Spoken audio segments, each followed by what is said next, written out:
Hello everyone, welcome back to our channel.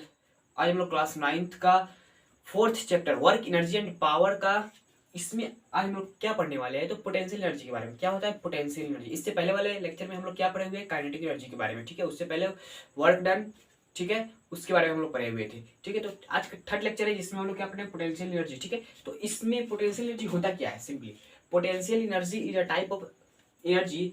ठीक, इसको हम लोग किस तरह बोल सकते हैं? पोटेंशियल एनर्जी एक स्टोर्ड एनर्जी होता है। ठीक है, स्टोर्ड एनर्जी क्या होता है?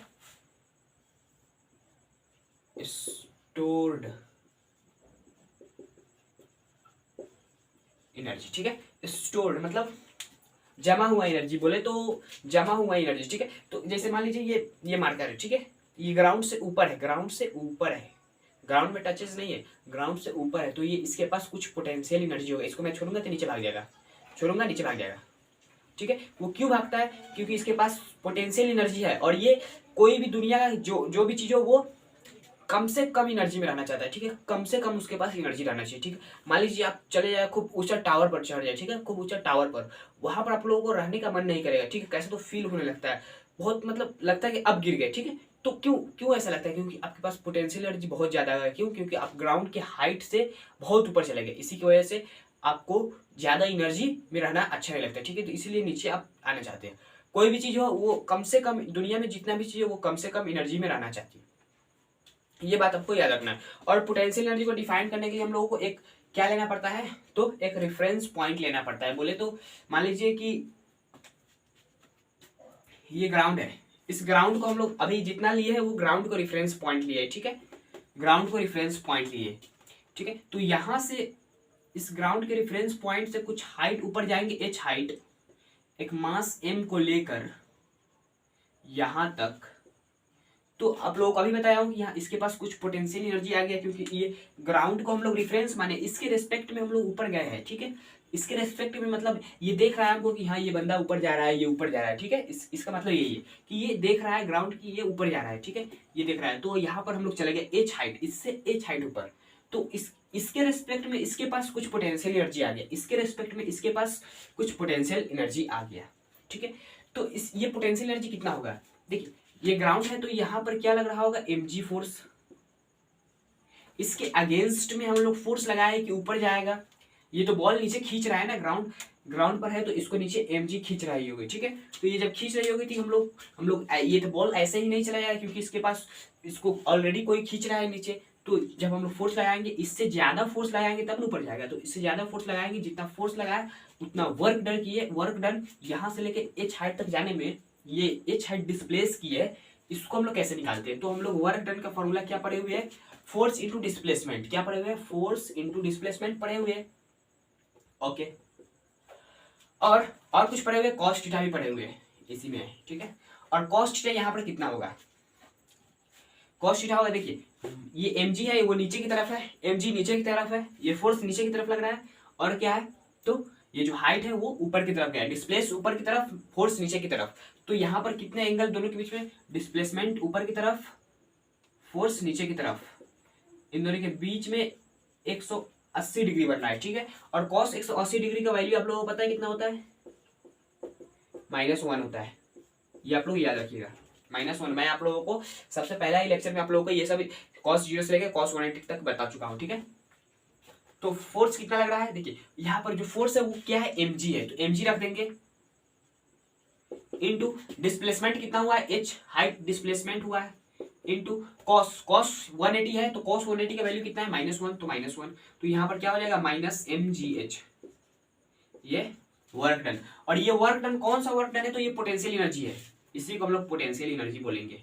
यहाँ पर हम लोग क्लास 11th में जब जाएंगे तो वहां पर पोटेंशियल एनर्जी को हम लोग यू से डिनोट करेंगे, लेकिन आप लोगों को क्लास 9th में एनसीईआरटी में पी से डिनोट किया। ठीक है, तो यहाँ पर पोटेंशियल एनर्जी mgh, -mgh। ठीक है, माइनस क्यों आया?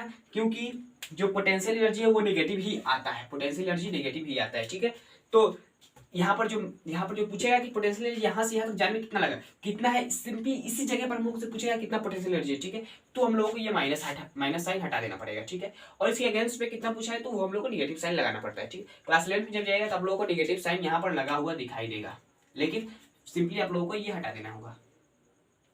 ओके, ग्रेविटेशनल, इसी को हम लोग क्या बोलते हैं, ग्रेविटेशनल पोटेंशियल एनर्जी। इसी पोटेंशियल एनर्जी को mgh को हम लोग क्या बोलते हैं, ग्रेविटेशनल पोटेंशियल एनर्जी बोलते हैं। ठीक है, तो आई होप आप लोगों को समझ में आ गया होगा। और आप लोगों को एक और एग्जांपल दे दूं कि ये मान लीजिए ये वाल है यानी दीवार है, इसमें से मैं एक स्प्रिंग लगा दिया। ठीक है, इस वाल में एक स्प्रिंग लगा दिया और इस स्प्रिंग को यहां पर खड़ा होकर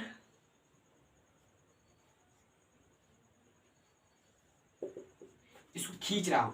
तो जब खींचा कुछ कुछ इसको डिस्प्लेस करा दिया डेल्टा एक्स। ठीक है, यहां से यहां तक डिस्प्लेस करा दिया। जब इस स्प्रिंग को जब खींच रहा हूं तो ये क्या करेगा, स्ट्रेच करेगा, स्ट्रेच करेगा। तो यहाँ पर क्या होगा, इसके पास कुछ पोटेंशियल एनर्जी आ जाएगा। कैसे हम लोग बताएंगे कि पोटेंशियल एनर्जी आ गया, क्योंकि जब आप उसको स्ट्रेच कर दीजिएगा उसके बाद आप छोड़िएगा ना, ये तो वाल में फिक्स है और यहाँ से इसको जब खींचेंगे तो ये खींचा के यहाँ तक आ गया। ठीक है, इसको मिटा दीजिए। इसको जब मिटाएंगे, पोटेंशियल एनर्जी का फॉर्मूला क्या है, mgh, ये आप लोग याद रखिएगा। यहां पर जब हम लोग इसको खींचेंगे तो ये कुछ यहां तक आ जाएगा, यहां से यहां तक डिस्प्लेस कर जाएगा। ओके, ओरिजिनल इतना था और इसको स्ट्रेच कराया तो यहां तक डिस्प्लेस कर गया। तो जब हम लोग इसको छोड़ेंगे तो ये फिर से इसी पोजीशन पे चला जाएगा, भागेगा पीछे। तो यहां तक जो स्ट्रेच कराया हम लोग इसको अंदर नहीं दाबे, सिर्फ बाहर खींचे, फिर अपने से अंदर कैसे चला गया, कोई एक्सटर्नल फोर्सेस लगे होंगे तब नहीं जाएगा। तो यहाँ पर क्या होता है कि जो एनर्जी, इसके पास एनर्जी कहाँ से आ गया, ये बात भी है।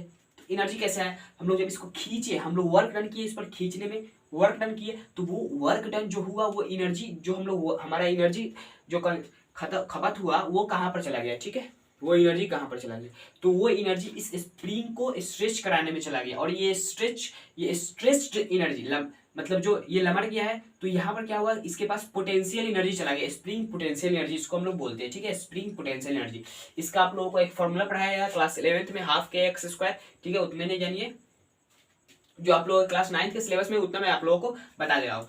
तो यहाँ पर क्या होगा कि इसको स्ट्रेच करा देंगे, तो यहाँ पर क्या होगा, ये डिस्प्लेस किया तो इसके पास कुछ पोटेंशियल एनर्जी आ गया। ठीक है, यदि मान लीजिए इसके पास एनर्जी नहीं होता तो ये कुछ नहीं कर पाता, क्योंकि हम लोग जानते हैं कि बिना एनर्जी का कुछ भी नहीं होता है। ठीक है, मैं यहाँ पर बोल रहा हूँ मेरे पास एनर्जी है, तब बोल रहा है ये मार्कर के पास कुछ एनर्जी है, कैसे आया, तो मैं अपने हाथ से इसको हिला रहा हूँ तो ये मार्कर हिल रहा है। ठीक है, तो इसके पास कौन सा एनर्जी है अभी बताइए, इसके पास दो एनर्जी है, काइनेटिक एनर्जी और पोटेंशियल एनर्जी। क्योंकि ये ग्राउंड से कुछ हाइट पर है तो पोटेंशियल एनर्जी, और मैं इसको हिला रहा था तो इसके पास काइनेटिक एनर्जी आ गई। ठीक है, ये आप लोगों को डेली लाइफ में, देखिए फिजिक्स बहुत आसान है, कैसे, तो अब आप डेली लाइफ में रिलेट करेंगे तो बहुत आसान लगेगा।